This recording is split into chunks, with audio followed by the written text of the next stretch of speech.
Baik, kita mulai. Assalamualaikum warahmatullahi wabarakatuh. Waalaikumsalam warahmatullahi wabarakatuh. Raditu billahi rabba wa bil islami dina wa bi muhammadin nabiyya wa rasula rabbi zidni ilma warzuqni fahma. Untuk pertemuan yang terakhir ya, karena minggu depan sudah UAS, jadi hari ini menyelesaikan 2 modul ya. Sekarang modul 8 dan yang terakhir modul 9.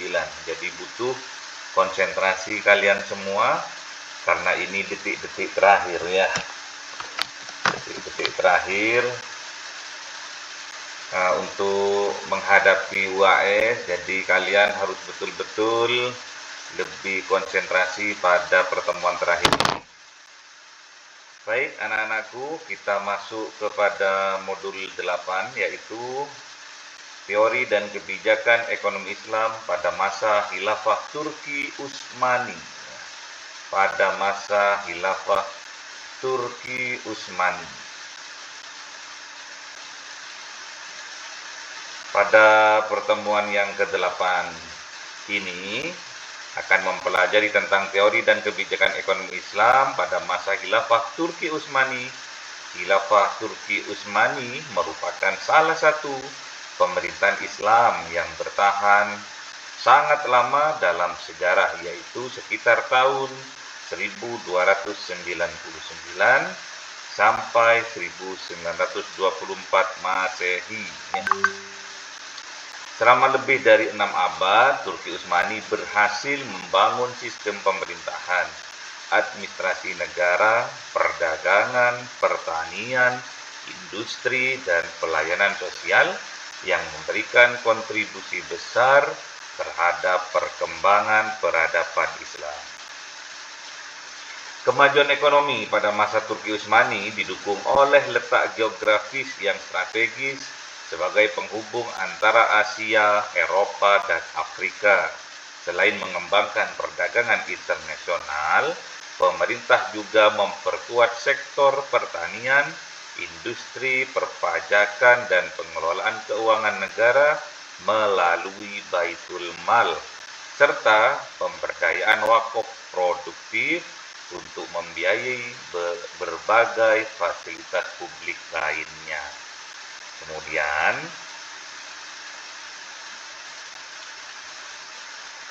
modul ini terdiri dari tiga kegiatan belajar ya. Yang pertama yaitu perkembangan ekonomi pada masa Khilafah Turki Utsmani. Yang kedua, kebijakan fiskal dan moneter pada masa Turki Utsmani. Dan yang ketiga, kontribusi Khilafah Turki Utsmani terhadap perkembangan ekonomi Islam. Ya. Setiap kegiatan belajar dilengkapi dengan uraian materi latihan soal seperti biasanya. Ya. Kemudian,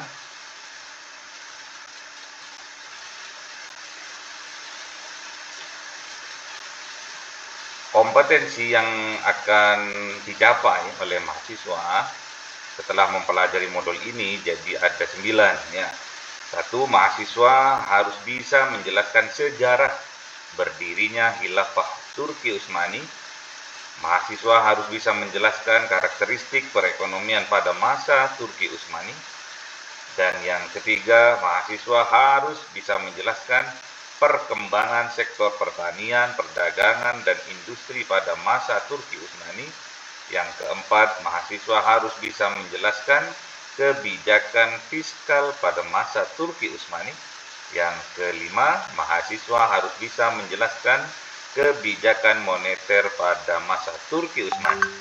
Yang keenam, mahasiswa harus bisa menjelaskan fungsi Baitul Mal dalam pengelolaan keuangan negara. Yang ketujuh, mahasiswa harus bisa menjelaskan peranan wakaf dalam pembangunan ekonomi dan pelayanan sosial. Yang kedelapan, mahasiswa harus bisa menjelaskan kontribusi Khilafah Turki Utsmani terhadap perkembangan ekonomi Islam. Dan yang terakhir, yang kesembilan, mahasiswa harus bisa menganalisis relevansi kebijakan ekonomi Turki Utsmani terhadap pengembangan ekonomi Islam kontemporer. Ya, kontemporer itu masa-masa modern saat ini. Kemudian kita memasuki kegiatan belajar yang pertama, yaitu perkembangan ekonomi pada masa Khilafah Turki Utsmani. Ya, dalam kegiatan belajar ini akan dibahas sejarah berdirinya Khilafah Turki Utsmani, karakteristik perekonomiannya, serta perkembangan sektor-sektor ekonomi yang menjadi penopang kemajuan pemerintah Islam pada masa tersebut. Kemudian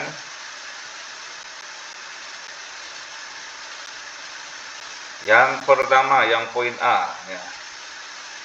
Yang poin A yaitu berdirinya Khilafah Turki Utsmani. Ya.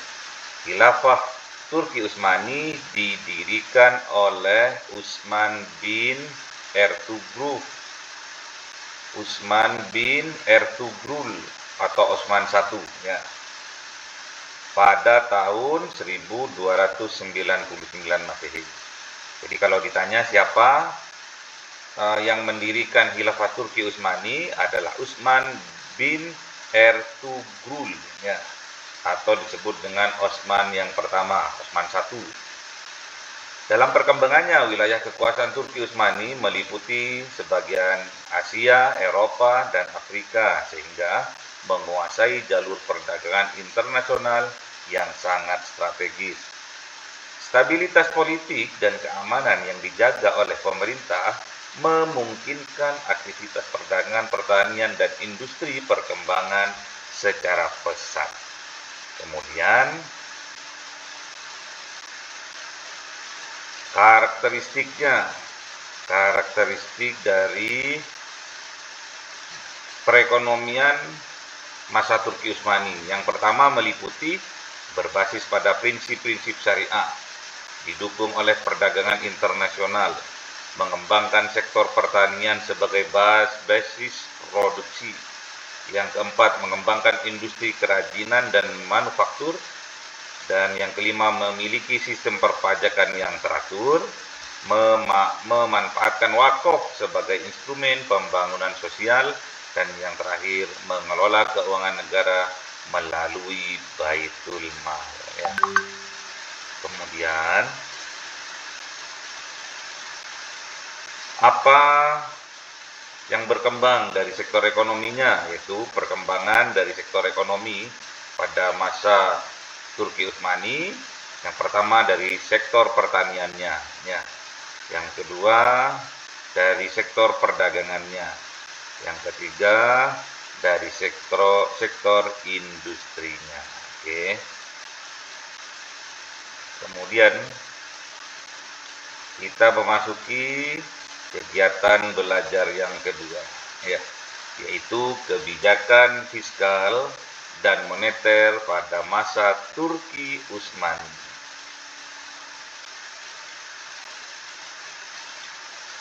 Apa saja kebijakan yang dilakukan pada pemerintahan Turki Utsmani?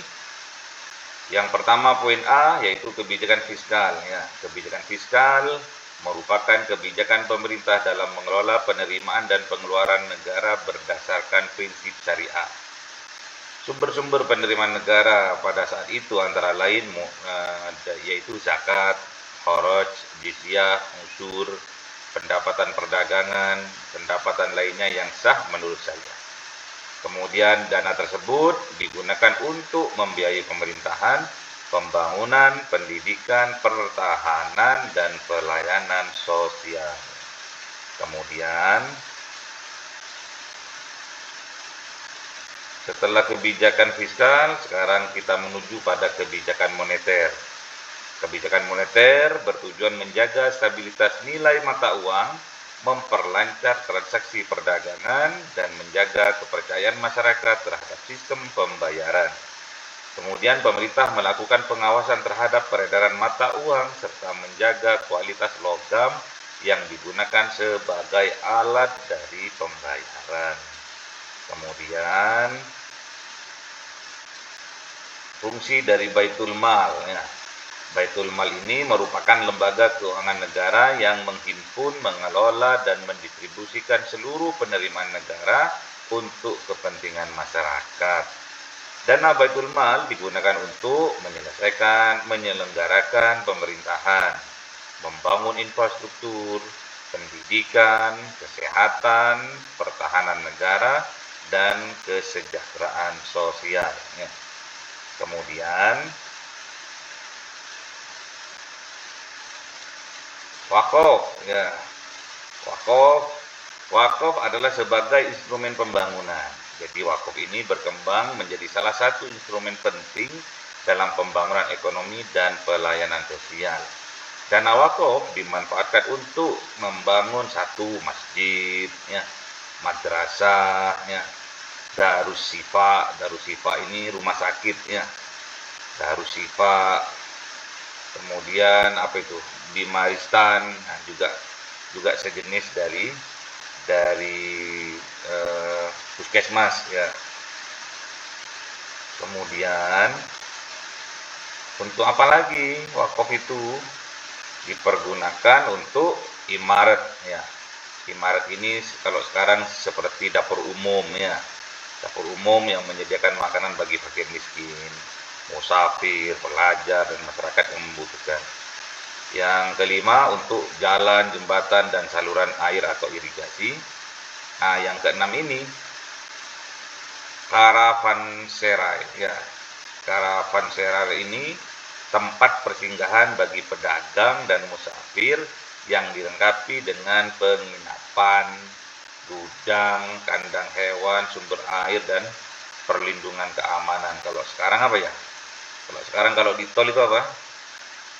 Rest area, rest area, Yang ketujuh, Uli.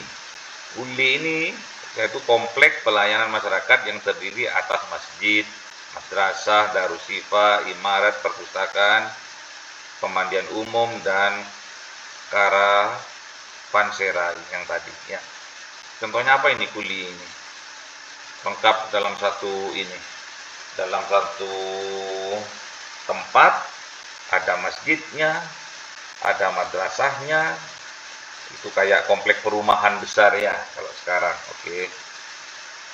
Kemudian kita masuk pada kegiatan belajar yang ketiga, yaitu kontribusi Khilafah Turki Utsmani terhadap perkembangan ekonomi Islam. Jadi kontribusinya itu antara lain mengembangkan perdagangan internasional, membangun infrastruktur ekonomi, memperkuat administrasi keuangan negara, mengembangkan wakaf produktif, mendorong kesejahteraan masyarakat melalui pelayanan publik, menjadi inspirasi pengembangan ekonomi Islam modern nantinya. Oke, itu kontribusi dari Turki Utsmani pada saat itu. Kita masuk pada latihan soal. Yang pertama, jelaskan karakteristik perekonomian pada masa Khilafah Turki Utsmani. Apa karakteristiknya?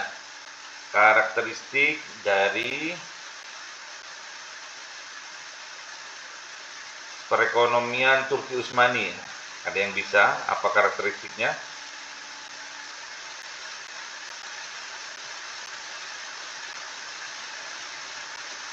Apa yang dilakukan oleh Turki Utsmani tadi?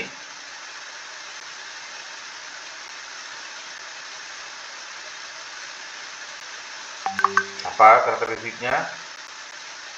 Adanya perdagangan internasional, pertanian, industri, apalagi Baitul Mal, serta penerapan dari prinsip-prinsip syariah. Itu dicatat. Apa karakteristiknya? Perdagangan internasional,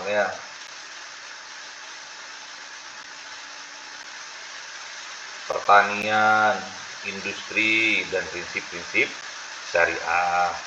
Ada Baitul Mal, jangan lupa ya. Yang kedua, mengapa letak geografis Turki Utsmani memberikan keuntungan bagi perkembangan ekonomi? Mengapa? Apa hubungannya letak geografis dengan keuntungan bagi perkembangan ekonomi?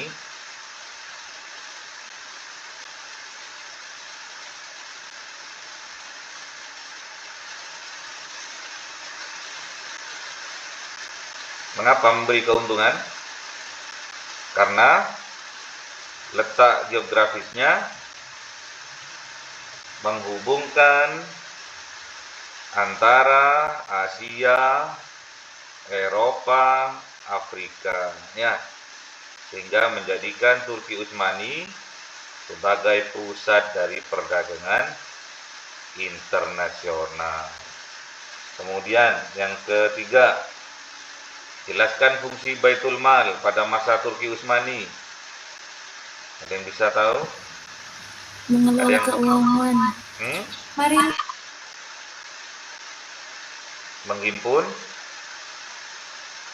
Menghimpun, mengelola dan mendistribusikan, ya.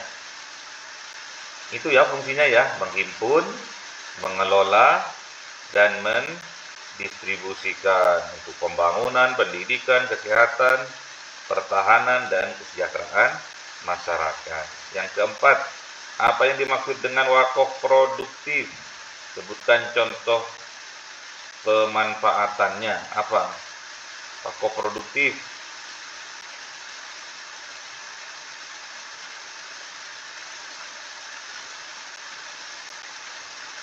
Apa wakaf produktif itu? Apa yang dimaksud dengan wakaf produktif? Ada yang tahu?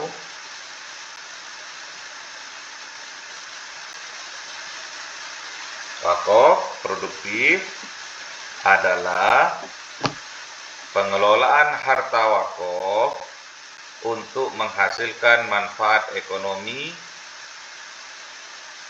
dan sosial secara berkelanjutan.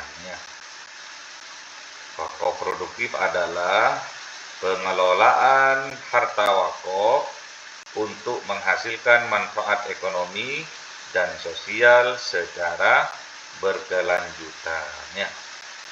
Apa contoh pemanfaatannya?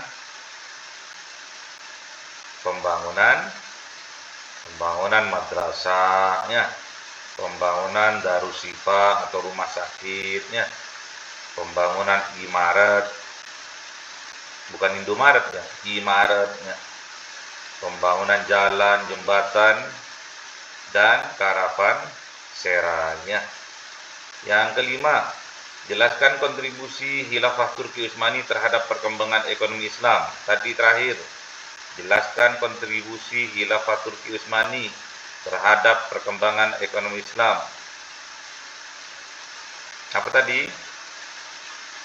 Berkontribusi mengembangkan perdagangan internasional. Terus pembangunan infrastruktur ekonomi, terus Baitul Mal, terus pengembangan wakaf apa tadi? Produktif dan penyediaan pelayanan sosial bagi masyarakat. Oke, pinter. Terus sekarang masuk pada pilihan ganda. 1. Lembaga yang berfungsi mengelola keuangan negara pada masa Turki Utsmani adalah apa? Lembaga yang berfungsi mengelola, menghimpun, mengelola, mendistribusikan, apa?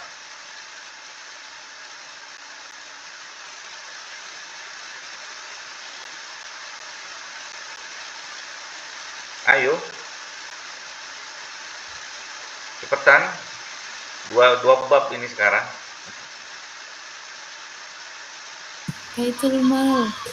Baitul Mal.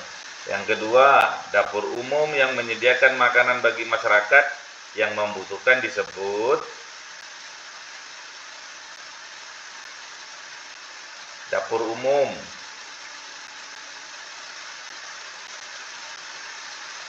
Disebut apa? Imaret. Imaret, pinter.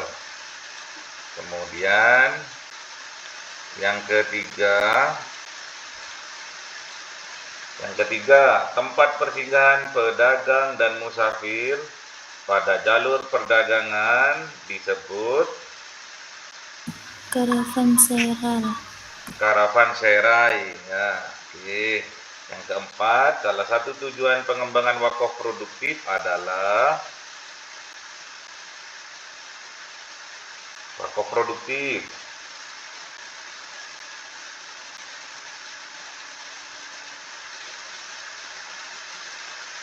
Salah satu tujuan pengembangan wakaf produktif adalah untuk apa?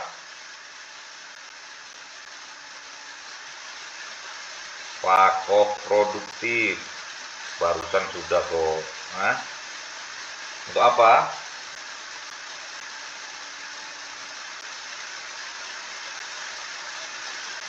Ayo. Mana Anang ini? Anang. Kok nggak ada suaranya Anang ini? Hah? Memang nggak ada orangnya ini kayaknya mulai kemarin ya. Mbak Bella, mana Mbak Bella ini? Apa? Wakaf produktif tadi apa?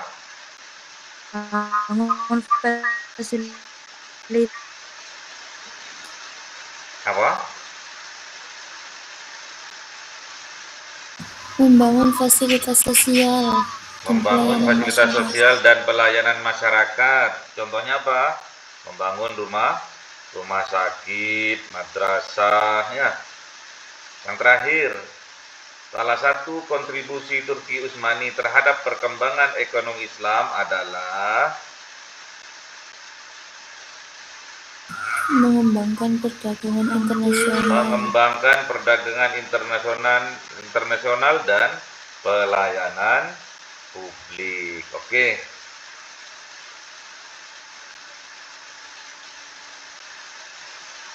Kita sudah selesai. Kita akan masuk pada sesi yang ke-9, yaitu pemikiran ekonomi Islam kontemporer.